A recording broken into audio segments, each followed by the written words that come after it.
Welcome to my channel Class Winner by Shri Shyam Books, All India #1 skill books publisher. नमस्कार। चलिए आज एक बहुत ही दिलचस्प सवाल से शुरुआत करते हैं। जब हम कहीं घूमने जाते हैं तो हम असल में खरीदते क्या हैं? क्या सिर्फ एक ट्रेन या फ्लाइट का टिकट या एक होटल का कमरा? शायद इससे कहीं ज्यादा कुछ और है ना? तो चलिए आज इसी टूरिज्म प्रोडक्ट की दुनिया को करीब से समझते हैं और जानते हैं कि एक यादगार अनुभव आखिर बनता कैसे है। अच्छा, तो एक मिनट के लिए जरा सोचिए, जब आप किसी वेकेशन का प्लान बनाते हैं तो अपना पैसा असल में किस चीज पर लगा रहे होते हैं? क्या वो सिर्फ आने जाने और रुकने का इंतजाम है, या फिर आप कुछ और ही खरीद रहे हैं, कुछ ऐसा जिसे आप छू नहीं सकते, कुछ जो हमेशा के लिए एक याद बन जाता है? आज हम इसी सवाल की तह तक जाएंगे। ठीक है, टूरिज्म की बात करने से पहले एक बेसिक चीज को समझ लेते हैं। ये जो शब्द है उत्पाद या प्रोडक्ट, इसका असल में मतलब क्या है? देखिए, ये कुछ भी हो सकता है जिसे हम खरीद सकते हैं। हमारी कार, हमारा फोन या लंच में खाया हुआ सैंडविच भी। ये सब हमारी कोई ना कोई जरूरत पूरी करते हैं। तो फिर टूरिज्म इस पूरी पिक्चर में कहाँ फिट होता है? तो ये है टूरिज्म प्रोडक्ट का असली मतलब। ये सिर्फ कोई एक जगह नहीं है, ये तो असल में एक पूरा पैकेज है जिसमें आकर्षण, सेवाएं और अनुभव सब कुछ शामिल है। मतलब वो हर चीज जो एक टूरिस्ट को किसी जगह पर एक कीमत के बदले में दी जाती है ताकि उसकी यात्रा यादगार बन सके। देखिए, कोई भी बढ़िया प्रोडक्ट बनाने के लिए सबसे पहले क्या चाहिए? बढ़िया कच्चा माल, है ना? जैसे एक अच्छी डिश बनाने के लिए ताज़ा सब्जियों की ज़रूरत होती है। टूरिज्म का भी पता है बिल्कुल यही हिसाब है। बस यहाँ के कच्चे माल को हम एक खास नाम से जानते हैं, संसाधन या रिसोर्सेज। चलिए देखते हैं ये क्या होते हैं। तो ये रिसोर्सेज हैं क्या? असल में ये किसी भी जगह की वो खासियतें हैं जो वहाँ पहले से मौजूद हैं, जैसे कि वहाँ के खूबसूरत पहाड़, नदियाँ, कोई ऐतिहासिक किला या फिर वहाँ मनाया जाने वाला कोई खास त्योहार। यही वो चीज़ें हैं जो किसी को भी पहली नज़र में अपनी तरफ खींचती हैं। आप कह सकते हैं ये टूरिज्म की बुनियाद है। और यहीं पर एक बहुत ज़रूरी बात समझनी है। मान लीजिए इंडिया गेट, वो बस वहाँ खड़ा है। ये हो गया एक रिसोर्स, एक कच्चा माल।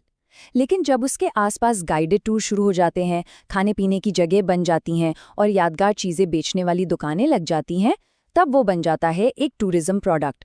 मतलब आपने उस कच्चे माल को एक बिकने वाले एक्सपीरियंस में बदल दिया है। चलिए इस बात को एक और बेहतर और दुनिया के सबसे मशहूर उदाहरण से समझते हैं, ताजमहल।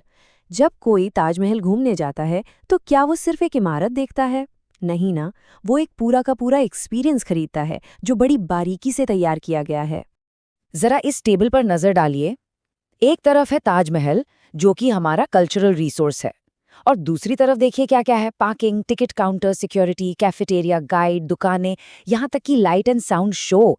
ये सारी छोटी छोटी चीजें मिलकर ही तो वो ताजमहल एक्सपीरियंस बनाती हैं जिसके लिए लोग हजारों रुपए खर्च करते हैं। अच्छा, अब आते हैं सबसे मजेदार हिस्से पर।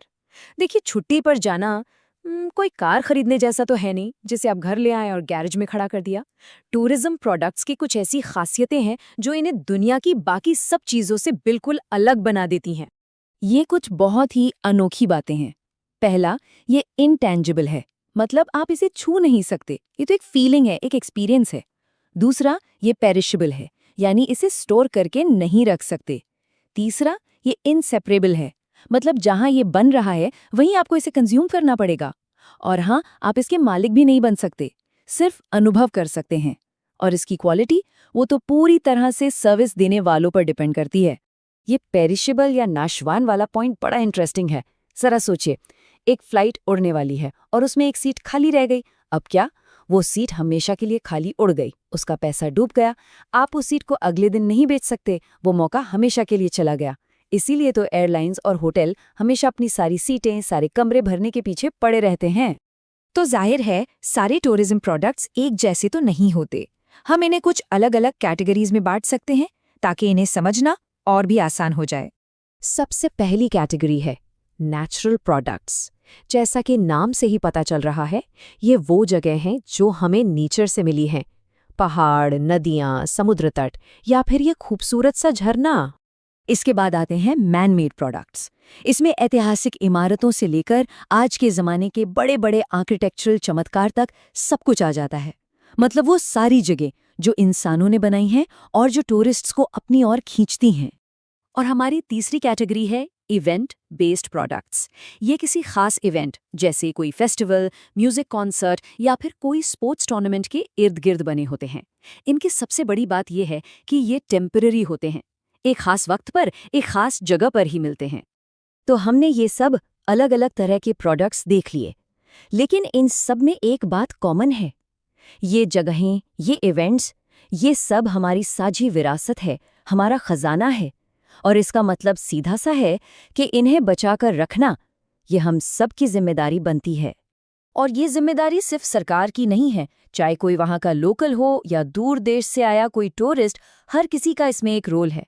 ये कुछ बहुत ही आसान से काम है जो हम सब कर सकते हैं, जैसे कि स्मारकों पर कुछ लिखना नहीं, कचरा सिर्फ कूड़ेदान में डालना, प्लास्टिक का इस्तेमाल न करना और सबसे ज़रूरी वहाँ के लोकल कल्चर और परंपराओं की इज्जत करना। ये छोटी छोटी बातें ही इन खूबसूरत जगहों को आने वाली पीढ़ियों के लिए बचाकर रखेंगी। तो आखिर में सारी बात आकर यहीं रुकती है। टूरिज्म प्रोडक्ट कोई चीज़ नहीं है जिसे हम खरीदकर घर ले आते हैं। ये एक एक्सपीरियंस है, एक याद है जिसे हम अपने साथ ले जाते हैं। तो जब हम इन यादों को इकट्ठा कर रहे होते हैं तो हमें ये भी सोचना होगा कि आने वालों के लिए इन यादों को जिंदा रखने में हमारी क्या भूमिका है। क्योंकि बात सिर्फ एक्सपीरियंस करने की नहीं है, बात उसे सहेज कर रखने की भी है। Thanks for watching. Don't forget to like, comment, share, subscribe.